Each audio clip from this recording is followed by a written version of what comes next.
YTN 노조 파업이 한 달이 넘어섰습니다. 그런데 뉴스타파는 YTN의 한 간부가 삼성 이건희 회장 성매매 동영상 제보를 삼성에 남겼다.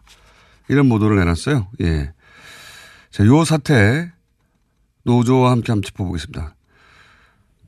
전국 언론 노동조합 YTN 지부의 박진수 지부장 연결되어 있습니다. 안녕하십니까? 네, 안녕하십니까, 홍명경님. 네. 우선 벌써 한 달이 넘었어요. 지금 상황을 간단하게 어떤 상황인지 정리해 주시죠. 노조 파업은? 지금 뭐 파업 계속 하고 있고요. 지금 두 달째 맞이하고 있습니다. 두 달이 됐습니까, 벌써? 예, 벌써 두 달 됐습니다. 이게 지금 이명박근혜 9년 동안 싸웠던 언론사가 두 달째 파업하고 있다는 게 가슴 아픈 것을 넘어서 이게 지금 그렇게 이해 안 되는 네. 그런 상황입니다. 강아지도 화가 났나 보네요. 예. 예, 죄송합니다. 자, 그 파업은 저희가 계속 중간중간, 예, 상황이 있을 때마다 알려드리겠고요. 예, 예. 연결한 김에 이제 여쭤본 것이고. 근데 이제 지금 그 삼성 이건희 회장 성매매 동영상 제보를, 받았는데, YTN에서. 대단한 특종인 거죠, 당시 기준으로. 그렇죠. 예. 근데 이걸 거꾸로 삼성 측에 들고 갔다는 얘기 아니겠습니까? 간단하게 얘기하면. 예. 당시 예, 상황. 간단하게, 그 얘기입니다. 좀 정리해 주십시오. 누가 어떤 식으로 했는지.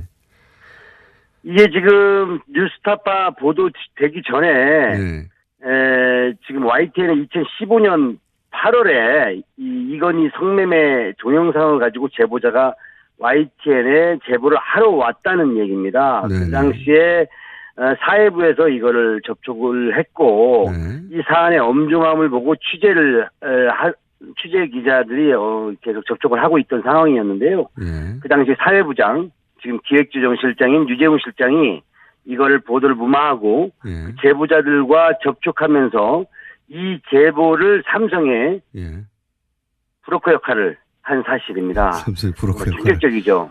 브로커 역할을.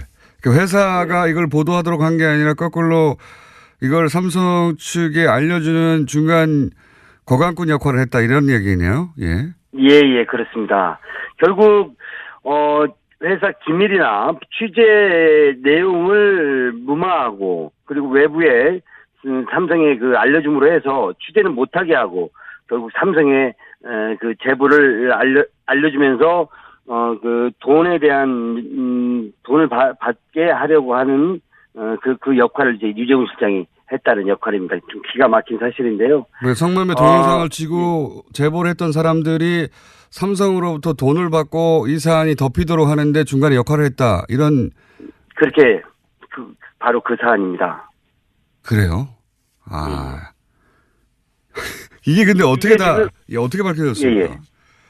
이게 지금 뉴스타파 네. 보도에 밝혀졌는데요. 예. 지금 뉴스타파의 보도에 의하면 그 당시에 그 유재훈 실장이 취재 기자들한테는 얘기하지 마라. 그리고 내용이 그런 녹취가 있습니다. 제가 어제 삼성 쪽으로 선생님이 그렇게 말씀하시고 그래가지고 그런 정황을 다시 한번 확인을 했어요. 그쪽에 연락을 하면 확인을 해줄 것이다. 그리고 대가를 받아야 되지 않겠냐. 그리고 우리 취재 기자들한테는 얘기하지 마라. 저랑 얘기하면서 결국에 삼성과 연결해주는 브로커 역할을 한 것이죠. 그런데 이 유재훈 실장의 나중에 입장문에 보면 더 가관인 것이요. 회사의 지시에 따랐다라는 얘기를 합니다. 결국 그 당시에 조준희 사장이 이 삼성물산과 제일모직 합병 당시에 장충기 사장에게 보낸 문자, 사장에게 경화드립니다라고 했던 그 부분, 그리고 나서 이건희 성매매 동영상의 제보가 왔고 그걸 무마하는 유재훈 실장이 나중에는 인사팀장으로 영전을 하고 그 후에는 기획조정실장으로 더 영전을 합니다. 결국에 이게 회사의 조준희 사장뿐만이 아니라 간부들이 보도를 무마하는데 집단적으로 행동하지 않았는가. 그리고 보도 무마와 함께 외부의 브로커 역할을 회사가 집단적으로 했다. 이건 충격을 넘어서 이건 굉장히 기가 막힌 일이죠. 언론사로서는 있을 수 없는 일이죠, 사실. 절대 있어서는 안 될 일이죠. 윤리를 더불어서 이건 범죄와 같다고 보고 있습니다. 녹취록상으로는 YTN 취재 기자들한테는 알리지 말고, 예. 네. 대가를 받아야 하지 않겠냐, 삼성 측으로부터 이런 말을 한 사람이 이제 유 실장이라는 말씀인 거죠, 지금. 맞습니다. 예. 지금 예. 유 실장이 제보자, 지금은 구속상태인 제3의 제보자에게 그런 얘기를 했고, 그 제보자가 결국에 삼성 측에 연결이 됩니다.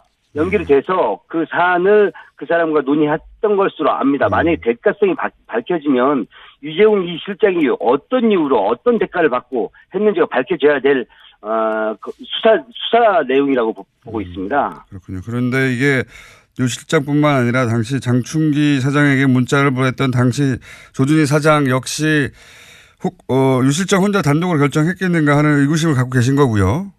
예, 의구심이 아니라 지금 유재훈 실장이 회사의 입장에 따랐다라고 지금 벌써 본인이 했기 때문에. 회사의 입장을 따랐다는 말을 했습니까?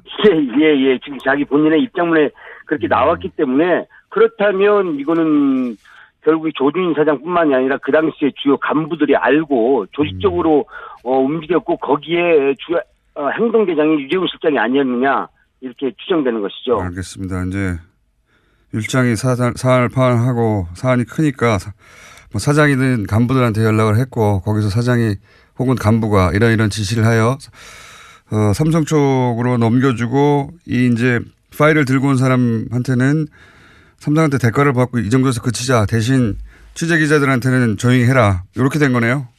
예, 공장님 잘 말씀하신 것 같습니다. 요약을. 예, 있을 수 없는 일이 이제 YTN에서 벌어졌는데 그럼 이런 일을 포함하여 YTN에서 벌어졌던 그동안의 일들을 보며 지금 YTN 노조가 파업을 하고 있는 건데요. 이게 네네. 마지막 질문인데, 어떻게 될까요? 이 사태가 지금 YTN의 노조의 파업 사태는 어떻게 될까요? 제 말은 성매매 건은 일단 노조 파업이 끝나고 공동 조사를 한다든가 해서 해결할 일인 것 같고, 그렇죠? 파업은 어떻게 됩니까? 공동조사를 회사에서 요구했는데요. 불가합니다. 왜냐하면 사측에 지금 주요 보직이 있는 사람이 유재훈 실장입니다. 이거는 공동조사의 사안이 아니라 즉각 대기 발령하고 책임을 물어야 될 사안이고요. 이건 정황이 문제가 아니라 사실이 드러난 사안이기 때문에 처벌 사안입니다. 그렇죠. 그리고 YTN 현 상황은요. 지금 2달째를 맞이하고 있고요. 사실 사기 방통 이호성 방통위원장이 일성 당시에 했던 얘기가 공영방송 정상화입니다. 그런데 지금 과연 YTN이 정상화됐느냐, YTN 보도가 제대로 하고 있느냐, 이 물음에 저는 답을 해야 된다고 생각합니다. 저희는 대부분의 주식이 공적 자본이 투입됐고 국민의 세금으로 투입된 회사입니다. 그 이유는 그 기관의 이익을 대변하라는 것이 아니라 국민과 공공의 이익을 수호하라는 이유일 것입니다. 그럼에도 불구하고 YTN은 전혀 그 기능을 하지 못하고 있고요. 유재훈 실장과 지금 최남수 씨는 한 몸입니다. 한 몸인 상황에서 공영방송의 역할을 하지 못한다면 정부기관, 방통이 적극 나서야 됩니다. 도대체 이 2달이나 가는 상황에 대해서 왜 이렇게 방관하고 수수방관하고 있는지 정말 답답하기 그지없고요. 지난 이명박근혜 9년 동안 고통스럽고 탄압받았던 언론사입니다. 더 이상 이 최남수 씨와 유재훈 씨를 놔둔다면 YTN은 정상화 불가하다는 입장이고요. 어찌됐건 파업 사태가 장기화된다면 또 다른 국민에게 도리도 아니라고 생각하고 국민의 방송을 외면한다라고 이렇게 생각하고 있습니다. 알겠습니다. 나서야 된다는 겁니다. 예. 뉴스공장은 YTN 사태 계속 관심 가지고 지켜보겠습니다. 오늘 말씀 감사합니다. 예, 감사합니다. 네.